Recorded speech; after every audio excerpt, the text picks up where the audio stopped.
Assalamualaikum warahmatullahi wabarakatuh. Assalamualaikum. Saya mau nanya Bu ya, anak saya itu hanya nyupir angkot, terus sering ada barang orang ketinggalan. Seseorang menemukan barang, ini bukan terbatas kepada yang namanya sopir. Siapapun yang menemukan barang, pokoknya gini loh, wahai hamba Allah. Jangan tamak dengan sesungguhnya ini. Na'udzubillah. Memang dicatat oleh Allah sebagai hamba yang sengsara. Kalau tidak ngambil gak enak. Bukan saja nggak punya duit, ada duit, tapi ada penyakit. Kalau dalam dunia psikologi katanya penyakit gini, ya enggak, itu nggak punya iman, sudah selesai. Imannya keropos itu, mau ngambil barangnya orang. Nah, oh ini karena ada orang gatel kalau tidak ngambil, gatel nggak ambil. Oh, kan sudah tahu ini haram. Lagi tidak tahu dia jatuh, sayang, tinggalin, tidak diambil. Biasakan anak kita semacam itu. Selagi bukan miliknya, tidak boleh diambil. Kalau kita ajari, nak ambil, nak nggak ada yang punya. Oh gitu ya, selagi nggak ada punya boleh diambil. Tak taunya di pinggir jalan ada ini, oh kelihatannya nggak ada punya, diambil nanti. Yaitu pencuri kan dari situ.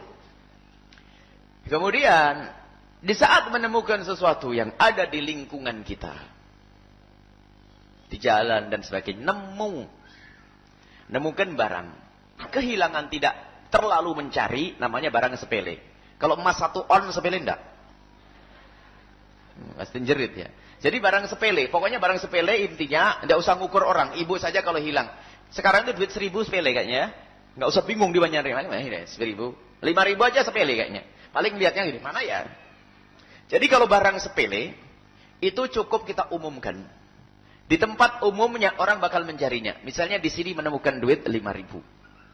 Tapi kalau barang berharga, ibu enggak tahu yang ditemukan anak tadi, jangan anting, jangan kalung, enggak tahu. Pokoknya kalau barangnya berharga yang bakal dicari oleh orangnya, maka caranya adalah diumumkan selama 1 tahun. Sebagian ulama mengatakan 2 tahun. Cuman cara ngumumkannya, setiap hari gembar-gembor, siapa kehilangan kalung sambil jopir, siapa kehilangan kalung nih, setiap hari di minggu pertama, seminggu berturut-turut. Setelah seminggu di masjid sana nih. Jadi setiap hari dalam minggu pertama, setiap minggu di bulan pertama, baru setelah itu setiap bulan.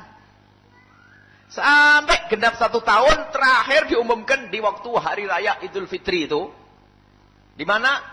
Di jabana atau di tempat sholat hari raya diumumkan. Siapa yang kehilangan emas nih? Nah, ini. Kalau tidak ada yang mengambil, maka ibu boleh pakai. Boleh Pak? Pakai ibahah. Karena bukan milikmu, namanya ibadah. Ya, seperti itu. Maka jangan biasa tamak. Sekarang naudzubillah, iman atau kurang pendidikan, sampai suatu ketika kita melihat kecelakaan di Pantura sana. Ada susu Indomie beratang, kayak Rizki nomplok, sak kampung datang Rizki. Astagfirullahaladzim. Orang kena musibah malah diambil. Kiki. Allahu Akbar. Ada orang jatuh, ada dompet diambil. Subhanallah, penjahat, paling jahat. Sudah orang tertimpa musibah, naudzubillah. Dan itu juga dulu jahatnya sederhana. Dompetnya. Ada truk tabrakan membawa barang dagangan baru belanja di Pleret waktu itu kalau tidak salah ceritanya. Itu kuenya tuh habis sama orang, ada yang bawa renteng. Sampai tak pikir ada orang kalungan susu. Wah, dari mana kalungan apa susu sasetan itu? Lari ini. Oh, ada bagi-bagi bukan? Tadi ada kecelakaan tabrakan. Ya Allah, astagfirullah. Ini pendidikannya di mana? Haram, Ibu. Haram. Tidak boleh itu. Gimana kita mengembalikannya? Orang kena musibah itu. Assalamualaikum warahmatullahi wabarakatuh. Waalaikumsalam warahmatullahi wabarakatuh. Sebelumnya mohon maaf, saya bertanya di luar tema.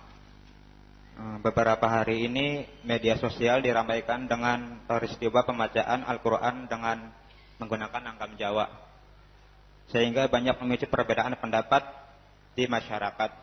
Dan hal yang ingin saya tanyakan, bagaimana kita menyikapi masalah ini dan apakah diperbolehkan membaca Al-Quran itu kalamullah, diturunkan oleh Allah kepada Nabi Muhammad yang dengan lesan Arabi. Lesannya adalah lesan Arabi. Tidak boleh di-Jerman-Jermankan, tidak boleh di-Jawa-Jawakan, tidak boleh di-Spanyol-Spanyolkan. Karena lesannya lesan Arabi. Bagaimana makna lesan Arabi? Sesuai dengan aturan di dalam bahasa Arab yang selama ini dikenal dengan ilmu tajwid dan ilmu qiraah. Jadi tentang Kalau kita membaca qul huwallahu ahad, Allahus samad, lam yalid wa lam yulad wa lam yakul lahu kufuwan ahad. Lagu mana ini tadi? Lagu siapa?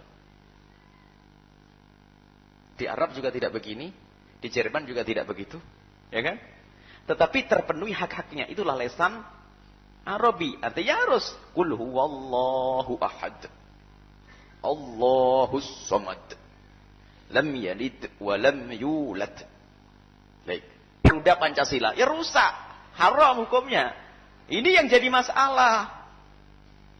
Lah kok Al-Quran disenandungkan dengan tatanan lagu yang sudah ada. Makanya Al-Quran ngikut lagu. Kalau orang membaca Al-Quran dengan cara Jepang, karena memang lidahnya orang Jepang begitu, cara Jawa, misalnya Bismillahirrahmanirrahim.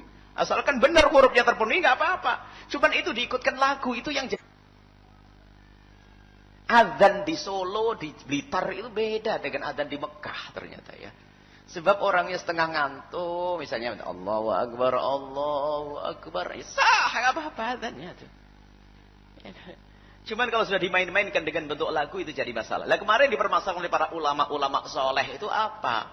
Karena Al-Quran itu diikutkan dengan lagu yang sudah ada.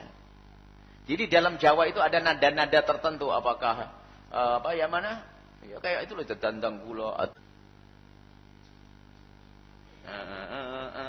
Al-Quran. Enggak berani saya nyontohkan Al-Quran. Ya enggak bisa, haram.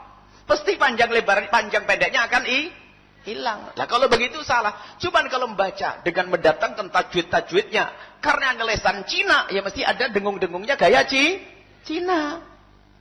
Orang Jawa ya ada dengung-dengungnya gaya Jawa. Orang India juga begitu. Tapi mendatangkan tajwidnya. Jadi yang diutamakan tajwid pembacaan Al-Quran yang benar.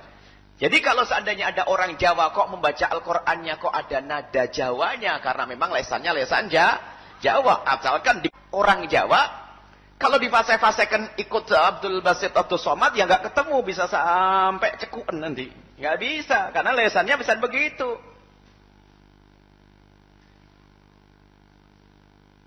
Jadi, ya kayak tadi. Bismillahirrahmanirrahim. Qul huwallahu ahad, Allahus samad. Karena orangnya sering, karena ikut mengangkat syiarnya orang fasik. Tapi kalau memang kebiasaan di kampung tersebut, sebab sebetulnya kalau di Jawa itu banyak orang baca Al-Quran, baca Asmaul Husna sendiri kadang-kadang Allahur Rahmanur Rahim, Al-Malikul Quddus. Yalah. Lah orang Jawa, mbah saya juga begitu dulu. Cuman memang lidahnya Jawa, bukan main. Lah ini orang kiroatnya bagus di panggung aneh-aneh, ini jadi masalah. Allah lidah Jawa yang nggak ada haknya. Apalagi di Indonesia ini antara sin, shin, sod itu nggak ada beda. Kalau Arab ada sin, shin, ada begitu. Nggak bisa. Makanya makharijul huruf. Jadi kaidahnya membaca Al-Quran itu adalah yang pertama dipenuhi hak-hak huruf. Yang kedua adalah dipenuhi hak-hak hukum bacaan tajwid. Dengan lahan-lahan India. Ada di India itu ada lahan khusus dan ternyata tidak ada masalah. Itu memang ada model gaya Indianya. Sebab semua akan terpengaruh dengan budaya lingkungannya. Tapi bukan lagu yang sudah ada kemudian Al-Quran diikutkan lagu. Itu hukumnya adalah haram. Kenapa? Pasti nanti mau dipanjangin karena lagunya belum beres. Pancasila sudah Qurannya jadi panjang lagi nanti. Jadi tidak boleh ya, Al-Quran jangan diikutkan dengan lagu. Kemudian setelah itu apa? Kalau ada lagunya pun bukan melupakan syiarnya orang fasik. Bukan syiarnya orang fasik. Lagu biasaan di kampung. Orang Jawa, orang ini, ya itu nggak ada masalah. Tapi kalau sudah diikutkan dengan lagu, kemudian huruf, coba kalian perhatikan, banyak yang double. Karena harus lamnya panjang, karena harus ikut gongnya nanti. Ini nggak ketemu sudah. Ini betul-betul beda. Dan kita menemukan dengar orang-orang kampung, orang Jawa yang membaca. Makharijul hurufnya sesuai. Bagi yang mampu tentunya. Bagi yang tidak mampu ya semampunya. Bagi yang mampu mengeluarkan makharij hurufnya sesuai dengan semestinya, kok tidak maka jadi salah. Yang ngerti tajwid gak pakai tajwid jadi salah. Ya. Kemudian membaca selain daripada Qiraah sab'ah, ada sebagian mengatakan kalau yang ke-10, 10 qiraah masih ada mungkin. Tapi sab'ah ini yang sudah jelas-jelas. Qiraah sab'ah tidak boleh keluar dari qiraah sab'ah. Qiraah buka Cina. Bagaimana orang Cina membaca Al-Quran? Kecuali di saat mereka belajar tentang gurunya, guru dari Arab sehingga bisa membaca seperti Abdul Basit, Abdul Somad. Seperti Syekh ini. Seperti dulu di Indonesia ada misalnya Muammar dan seterusnya. Itu kan ngikuti lidah di Arab, yaitu semestinya seperti itu. Cuman maksudnya, kalau ini tidak dijelaskan begitu, nanti ada orang kota ngamuk dengan orang kampung, bapak-bapak gagam ya bismillah. Itu wah, salah, itu nggak boleh. Itu jelas karena diikutkan lagu itu salah. Harus jelas itu, yakin.